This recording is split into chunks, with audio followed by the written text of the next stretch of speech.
Africa, and indeed the world, is in a race for safety yet again as a result of a new COVID-19 variant called Omicron, which was first detected in South Africa. How is the world responding to this new development and impacts on the African continent is the main focus of this edition. We also have stories of collaboration among many African countries in the areas of trade. I am Charles Alpha, welcoming you to Africa Weekly.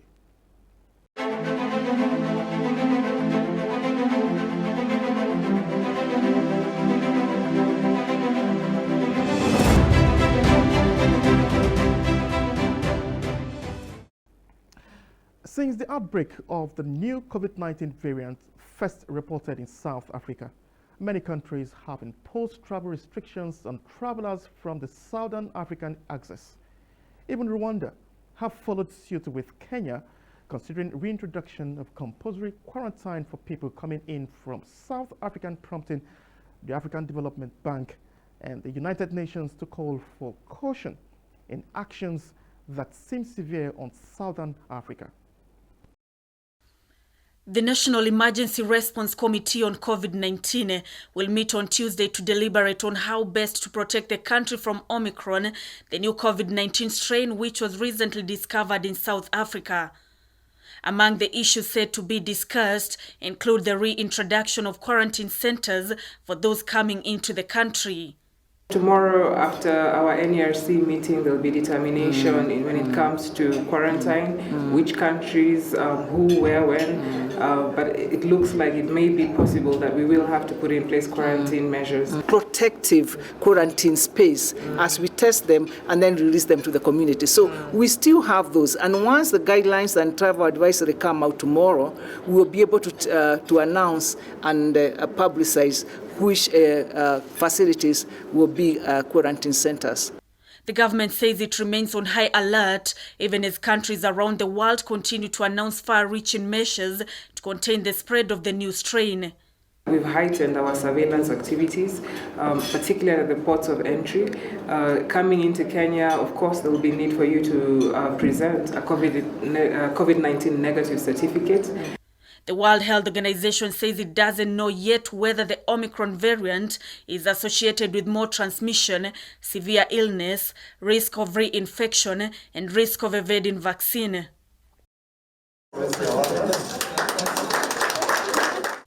Meanwhile, the Ministry of Health, in collaboration with pharmaceutical Novo Nordisk, have launched a competence-based training curriculum for diabetes.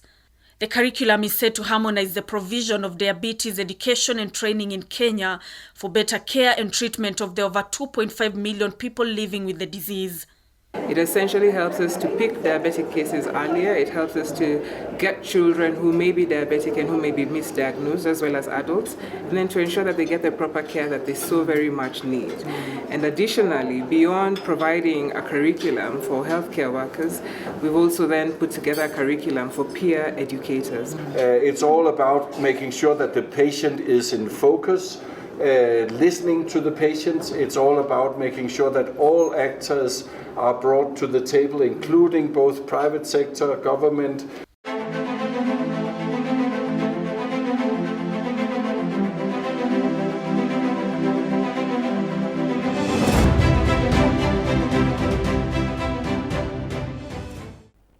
Meanwhile, Nigeria and South Africa have jointly called for lifting of the travel ban placed on the countries by some countries over the new COVID-19 variant.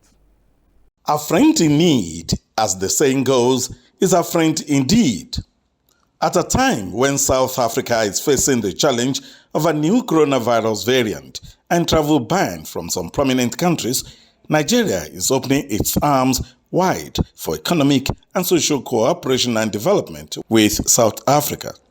Despite the scare generated by the new coronavirus variant, we have been able to hold successful meetings while observing strict coronavirus protocols through fraternal cooperation and understanding. President Buhari, the solidarity expressed by yourself and the government of Nigeria sends the strongest message It says that as African countries, we are standing united against the imposition of arbitrary and discriminatory restrictions that are not only unscientific, but counterproductive in the long run. This is a global pandemic, and overcoming it requires that we collaborate and work together as a collective. The resulting damage to this travel ban to the economies of the countries affected will be considerable and long-lasting.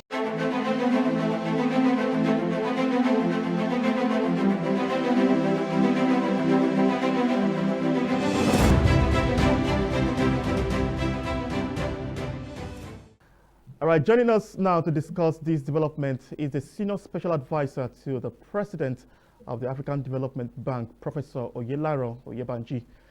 Prof, we want to say thank you very much for joining us once again on Africa Weekly. Thank you so much for inviting me.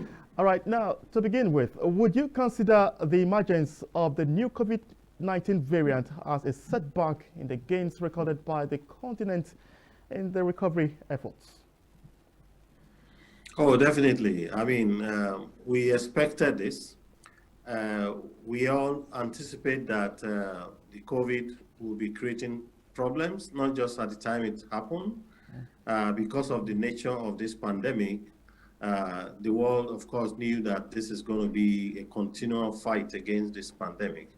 And this is why we've been calling for equity in vaccine distribution and production. You've heard the president of African Development Bank say it many times, until everyone is vaccinated, no one is safe. And so therefore it's a big setback. As you can see in the last couple of days, we had to postpone the Africa Investment Forum, which was supposed to take place here in Abuja starting today. It's a huge event. Many people have booked their tickets.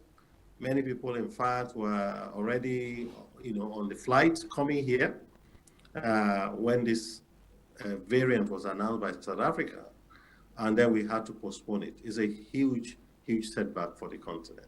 All right, now, the African Development Bank president re-echoed the United Nations position that South Africa and indeed the continent should not be punished with travel restrictions over this new variant. Now, is your principal surprised by the way the world has reacted? There is this knee-jerk reaction to this pandemic. We've had it now since last year, February, March, and the usual reaction of most countries is to shut their doors. It hasn't helped anyone. And this is particularly painful for Africa because this variant didn't originate in South Africa. We now have all the reports showing that it was already in the Netherlands, it was in the UK, it's been in Europe. It was first discovered in Belgium, in many other places. The South African announcement is actually an honest admission of, a case that they found. So suddenly it is an African variant. It's not South African variant. It's not, it didn't originate here. And this is why the president was very clear that Africa should not be punished. No, that's right. Now, you mentioned vaccination and all of that. Now, the AFDB president did say several times he spoke of plans to, support Africa in the development of vaccines and all of that. How is this plan going with all of this mutation, going on right now? No, to be clear, at the end of the day, Africa must have its own autonomous domestic capacity to manufacture vaccines, to make its own drugs. The president has said it many times. We cannot outsource our security to other people. 90% of drugs imported into Africa is a shame for us, actually. It's not just about vaccines, it's about drugs, it's about all manner of things that we need to secure our health, secure our lives. So the initiative to actually establish domestic capacity for drugs, for pharmaceuticals in Africa It's ongoing. As you know, the bank actually voted $10 billion to fight all of this. And we are working around the clock with partners to ensure that there is endogenous capacity built over time. It's not going to be done overnight. Establishing capacity to manufacture is a long-term assignment. It's an evolutionary assignment, but we need to start somewhere. Right now, there has been factories and initiatives to establish companies within several hubs in Africa. The approach we are taking is to have the hub in Southern Africa, Eastern, Western, and all that, so that we can actually overcome the scale effect. You know, what you see and what people talk about in the business cases for say drugs, for example, is that we don't have the scale to manufacture. So our approach is to have these hubs in all across Africa to manufacture what we need, not just for vaccines alone, but for common drugs. You look at African markets, you have over 500 drugs for malaria. Okay, now a lot of people, you will say, would wonder if the coronavirus had emanated from Africa with all of these restrictions, imposed on South Africa. And at this point, I just want to ask, what should African countries be doing at this stage? Well, we need to respond, both in the immediate term, in the medium term, and in the long term. As I said, in the very immediate term, we need to collaborate among ourselves. I do not see any benefit in people shutting doors. We should be chasing the pathogen, not the people. The science says that change the pathogen. Let's have epidemiological facilities all across our airports.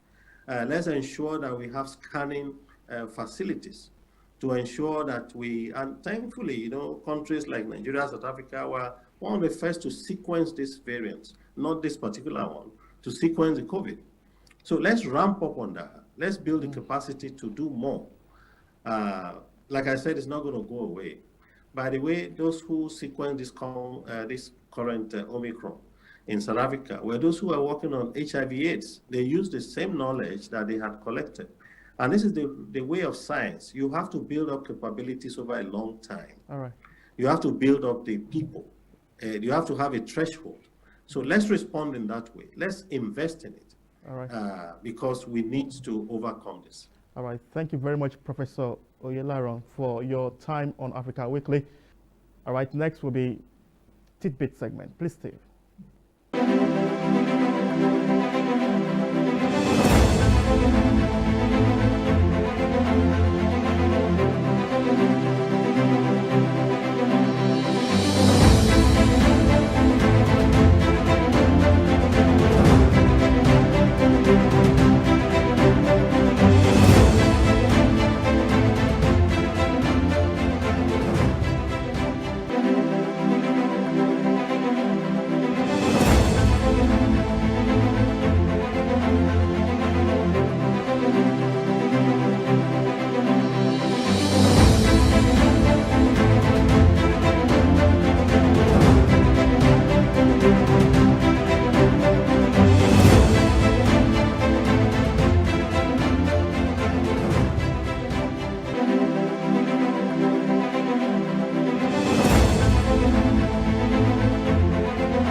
Now in Zambia, the news of the new COVID-19 variant seems to have motivated the people to massively accept to be vaccinated.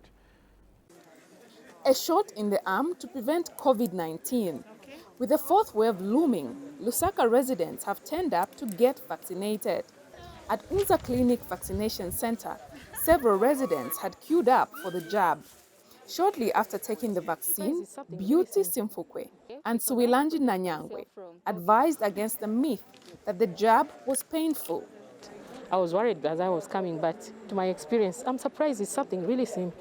People should actually come through. It is something easy, it is not even painful. I decided to come and get my vaccine today because I want to protect myself from COVID.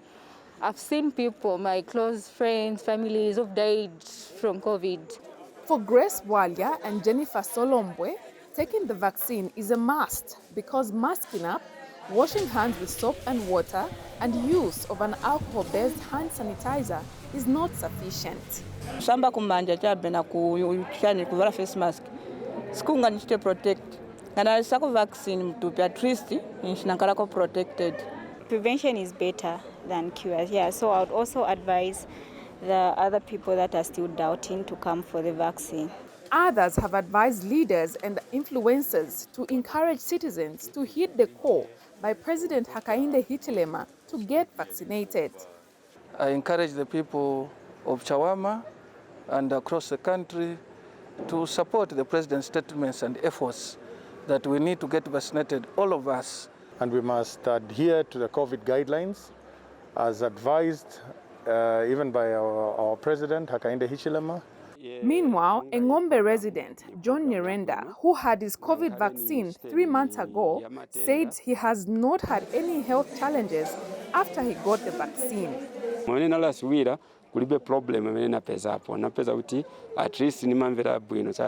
On Sunday, President Hichilema encouraged Zambians to get to the nearest health center and get vaccinated. Government has since heightened measures aimed at abating the COVID-19 fourth wave.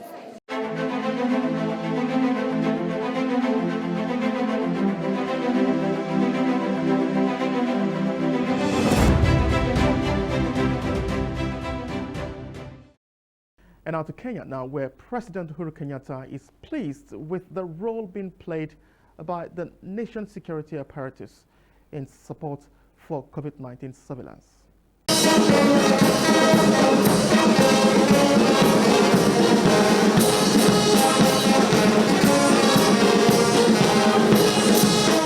At the Administration Police Training College in Embakasi,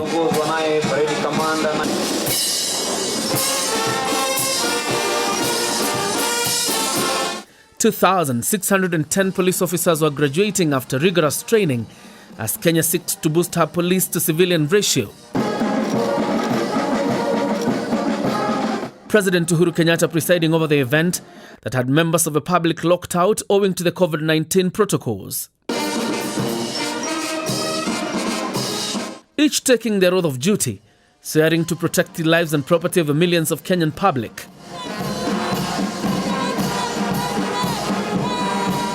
President Kenyatta used the opportunity to underscore the huge role played by the police in stemming the spread of COVID-19 in the country. Your acts, coupled with the immense sacrifice of our health workers, forestalled what could have been a national catastrophe. That mission of enforcing public health measures was not part of the regular operations of the NPS. President Kenyatta charged that the seamless manner in which the service adapted to the new demands imposed by COVID-19 is a reminder of the fluid nature of a contemporary law enforcement environment and urged the new officers to continuously improve their competencies. You are the face of the organization. Whether in uniform or in civilian attire, whether on duty or off duty, your individual and collective actions will reflect on the National Police Service.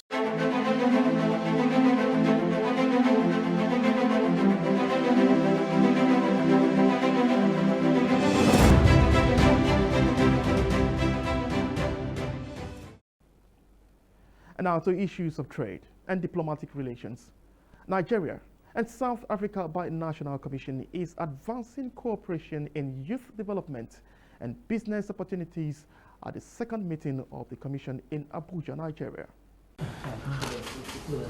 Apart from the new memoranda of understanding on diverse areas such as youth development, women and child empowerment, and political consultations, as well as other critical areas that will lead to increased people-to-people contact, existing memoranda of understanding signed during the previous binational commission meetings were also reviewed. We also jointly launched the Nigeria-South Africa Youth Dialogue, another veritable tool for interaction among our youth with the aim of creating shared values and aspirations. Many of our youth from Nigeria and South Africa joined us virtually during the launch. I sincerely thank my brother, President Cyril Ramaphosa, for initiating this youth dialogue as continuous interaction between the youth of our two countries will further break down barriers and lead to better understanding among our people.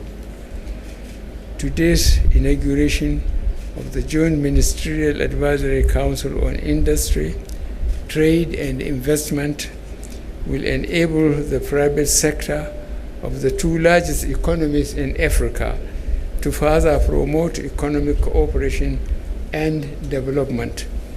We appreciate that we need to do much more to achieve further integration of our two economies and take full advantage of the African Continental Free Trade Agreement.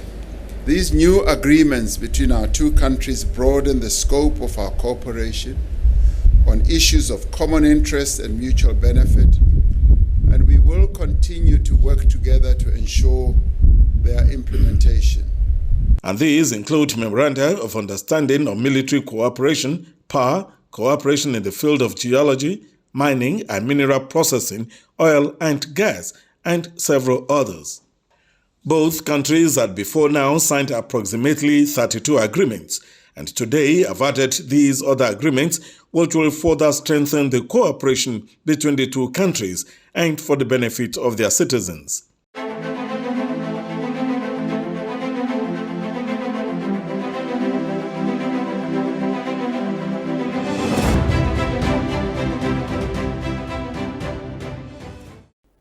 That's our package this week on Africa Weekly. Many thanks to you for watching. I am Charles Alpha. Bye-bye.